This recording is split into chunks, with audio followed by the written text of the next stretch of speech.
मित्रांनो, महाराष्ट्रातील सर्वात मोठा टप्पा असलेल्या पॅकेज 3 अंतर्गत ठाणे जिल्ह्यातील शिळफाटा ते पालघर जिल्ह्यातील गुजरात सीमापर्यंत असलेला झरोली हा 135.45 किलोमीटरचा उन्नत मार्ग आता बांधला जाणार असून त्याविषयीची एक महत्त्वाची अपडेट समोर आली आहे।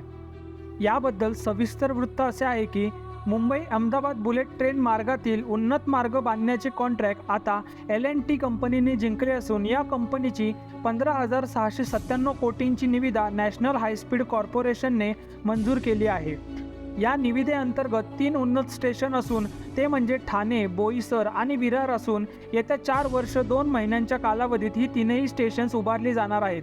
या अंतर्गतच जगातील पहिला 7 किलोमीटरचा समुद्र खालील बोगदा आणि त्यासोबतच BKC ते शिळफाटा हा 21 किलोमीटरचा भूमिगत मार्ग बांधण्याचे काम ॲपकॉन्स कन्स्ट्रक्शन करणार असून हे जवळजवळ 6,397 कोटींचे काम आहे।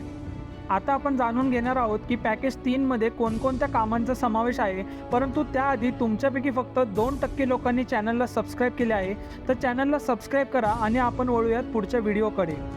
मुंबई ते अहमदाबाद या बुलेट ट्रेन मार्गातील महाराष्ट्राचा विचार केला तर या अंतर्गत शिळफाटा ते झरोली या दरम्यान ठाणे, बोईसर आणि विरार या 3 ठिकाणी उन्नत स्टेशन उभारणीसह 135 किलोमीटर लांबीचा वायडक्ट, पूल आणि माउंटनच्या सिव्हिल आणि बिल्डिंग कामांच्या डिझाईनचा आणि बांधकामाचा याच्यामध्ये समावेश असून या मार्गावर नद्या असलेल्या ठिकाणी 11 पुलांची उभारणी, डोंगराखालील 6 बोगदे आणि इतर 36 पुलांचा समावेश असून राज्यातील तुंगारेश्वर अभयारण्य आणि पालघर जिल्ह्यातील अनेक महत्त्वाच्या पर्यावरणदृष्ट्या संवेदनशील असलेल्या ठिकाणाहून हा मार्ग जाणार आहे। एवढेच नाही तर या मार्गावर BKC या ठिकाणी भूमिगत स्टेशन उभारले जात असून याकरिता MAIL HCC कंपनीला आहे कॉन्ट्रॅक्ट देण्यात आले असून 4.9 हेक्टरवर हे स्टेशन उभारले जाणार आहेत। यातील फलाटांची लांबी 414 मीटर असून या ठिकाणाहून 16 कोचची बुलेट ट्रेन ये जा करू शकणार आहे।